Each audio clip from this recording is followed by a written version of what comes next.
Neymar বনাম Lionel Messi, Julian Alvarez বনাম Vinicius junior, Emiliano Martinez বনাম এলিসন বেকার, লিওনেল স্কালোনি টেটেক্সিস বনাম মাস্টারমাইন্ড কার্লো আঞ্চলিত্য। শুনতে কি শরীরে কাঁপন লাগে না? এবারের বিশ্বকাপে সম্ভাব্য সেমিফাইনালে এমন একটা ম্যাচই অপেক্ষা করছে। চলুন জেনে নেই বিস্তারিত। তার আগে ভিডিওটি শেয়ার করার অনুরোধ থাকলো। আর্জেন্টিনা বনাম ব্রাজিল মানে শুধুই একটি ফুটবল ম্যাচ নয়, এটি আবেগের লড়াই, ইতিহাসের লড়াই, শ্রেষ্ঠত্বের মহালড়াই। আর যদি 2026 বিশ্বকাপের নকআউটে এই দুই দল মুখোমুখি হয়, তাহলে কোটি কোটি ফুটবল প্রেমীর চোখ থাকবে ম্যাচের 90 মিনিটের দিকে, যেখানে কোন দলের ফুটবলার কতটুকু এগিয়ে সেটাই দেখা যাক। প্রথমেই গোলকিপারদের কথা বলা যাক। একদিকে এমিলিয়ানো মার্টিনেজ, যিনি বড় ম্যাচে নিজেকে অন্য উচ্চতায় নিয়ে যান। বিশ্বকাপ ফাইনাল, পেনাল্টি শুটআউট কিংবা শেষ মুহূর্তের সেভ, চাপ যত বাড়ে এমির পারফরমেন্সও তত বড় হয়। অন্যদিকে এলিসন বেকার, আধুনিক ফুটবলের অন্যতম পরিপূর্ণ গোলকিপার। পজিশনিং, বল বিতরণ, রিফ্লেক্স সবকিছুতেই অসাধারণ। তবে নকআউট ম্যাচের মানসিক শক্তির বিচারে এমি মার্টিনেজকে সামান্য এগিয়ে রাখতেই হবে। ডিফেন্সে ক্রিস্টিয়ান রোমেরো, লিসান্ড্রো মার্টিনেসের আর্জেন্টিনা মুখোমুখি হবে ব্রাজিলের দ্রুতগতির ও শারীরিকভাবে শক্তিশালী রক্ষণভাগের। ব্রাজিলের দানিলো, সান্তোস, মার্কোইনোসরা ডিফেন্সে গতিতে এগিয়ে। ওদিকে রোমেরোদের নেতৃত্বে আর্জেন্টিনা বেশি সংগঠিত এবং টেকটিক্যালি বেশি পরিণত, তাই লড়াই হবে সমানে সমান। মিডফিল্ডে দেখা যাবে আরেকটি দারুণ লড়াই। Enzo Fernandez, Alexis Mac Allister, Rodrigo De পলের সমন্বয় বর্তমানে আন্তর্জাতিক ফুটবলের অন্যতম সেরা ইউনিট।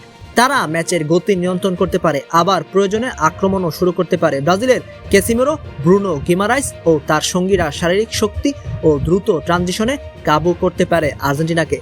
তবে বলের নিয়ন্ত্রণ ও ম্যাচ ম্যানেজমেন্টে এখানে আর্জেন্টিনা সামান্য এগিয়ে, যদিও ব্রাজিলেও ছেড়ে কথা বলবে না।